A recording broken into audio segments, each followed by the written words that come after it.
ஒரு பெரிய நகரத்தில் சின்ன கிராமமான தேவராயன் அப்படிங்கக்கூடிய கிராமத்தில் வருண்னு ஒரு பையன் வாழ்ந்து வந்தான்.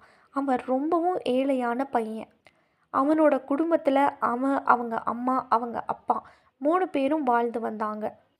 அம்மாவும் அப்பாவும் காட்டு வேலைக்கு போய் வேலை பார்த்துட்டு வருவாங்க. ஆனால் அவங்க சம்பாதிக்கிற வருமானம் அவங்க குடும்பத்துக்கு போதுமானதாக இருந்தாலுமே வருணோட மேல் படிப்புகளுக்கு அந்த பணம் போதியதாக இருக்கல. ஆனால் வருணுக்கு படிக்கணும்னு ரொம்பவே ஆசை. அவனுக்கு கொடுத்துருக்கக்கூடிய விடுமுறை நாட்களை அவன் எல்லா பசங்க மாதிரியும் விளையாடி விளையாடி அந்த டைமை வேஸ்ட் பண்ணாமல் அவங்க ஊரில் ஒரு பெரிய பணக்காரர் இருக்கார்.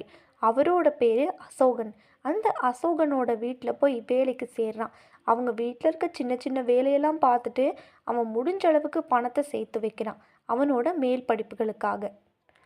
அவன் இந்த மாதிரி டெய்லியுமே வேலைக்கு போயிட்டு போயிட்டு வீட்டுக்கு போகிறதுனால அவனுக்கு போக்குவரத்து செலவுக்கே கொஞ்சம் பணம் வேஸ்ட்டாக போயிடுது. இதனால அவன் என்ன யோசிக்கிறான்னா, அவனோட முதலாளி வீட்டிலையே தங்கி வேலை பார்க்குற மாதிரி கேட்குறான். அவனோட முதலாளியும் சரிப்பா நீ இங்கேயே தங்கி, அவனோட முதலாளியும் சரி வருண் நீ இங்கேயே தங்கிட்டு வேலை பாரு, உனக்கு விடுமுறை முடிஞ்சதுக்கப்புறம் நீ ஊருக்கு போ அப்படின்னு சொல்கிறாங்க.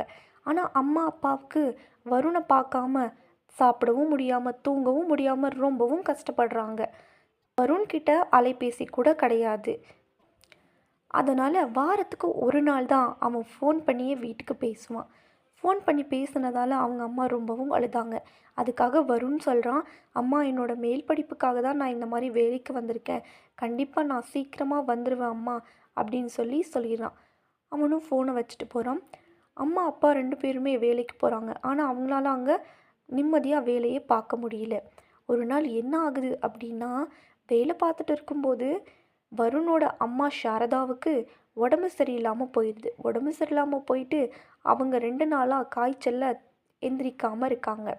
வருண் அடுத்த வாரம் ஃபோன் பண்ணுறான். ஃபோன் பண்ணி கேட்கும்போது அவங்க அப்பா சொல்கிறாங்க, அம்மாவுக்கு இந்த மாதிரி உடம்பு சரியில்லைப்பா, 2 நாளாக அவங்க காய்ச்சலை துடிச்சிட்ருக்காங்க, நீ வந்து பார்க்கணுமா அப்படின்னு கேட்குறாங்க.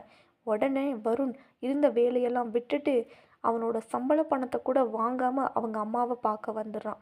பார்க்க வந்துட்டு, அம்மா எனக்கு நீ தான் அம்மா முக்கியம், நான் மேல் படிப்பு கூட படிக்கலை, இனிமேல் நானே காட்டு வேலைக்கு போய் நான் சம்பாதிச்சு கொடுக்குறேன், நீங்கள் இந்த காய்ச்சலில் எங்கேயும் வேலைக்கு போக வேணாம் அப்படின்னு சொல்கிறான். அப்படி சொல்லிட்டு அம்மா வீட்டிலேயே காய்ச்சலோட படுத்து கிடக்குறாங்க. வருணும் அவங்க அப்பாவும் வயலில் போய் வேலை பார்க்க ஆரம்பிக்கிறாங்க. ஒரு சில நாட்கள் கடந்தன.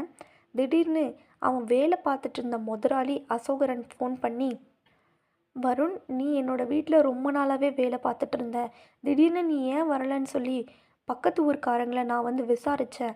அவங்க சொன்னாங்க மேல் படிப்புக்காக தான் நீ வேலைக்கு வந்த, உங்கள் அம்மாவுக்கு உடம்பு சரியில்லாததால் நீ மேல் படிப்பு படிக்கலை அப்படின்னு சொன்னாங்க.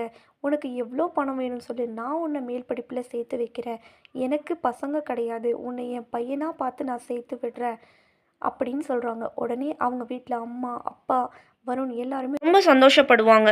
வருண் நல்லா பட்டப்படிப்பெல்லாம் படித்து நல்ல வேலைக்கு போயிடும். அவங்க குடும்பத்தில் அம்மா அப்பா எல்லாருமே ரொம்பவும் சந்தோஷமாக இருக்காங்க. இந்த கதை உங்களுக்கு ரொம்பவே பிடிச்சிருக்குன்னு நினைக்கிறேன். உங்களுக்கு இந்த கதை பிடிச்சிருந்துச்சு அப்படின்னா லைக் பண்ணிக்கோங்க. அப்படியே உங்களோட ஃப்ரெண்ட்ஸுக்கு இந்த கதை ஷேர் பண்ணிக்கோங்க.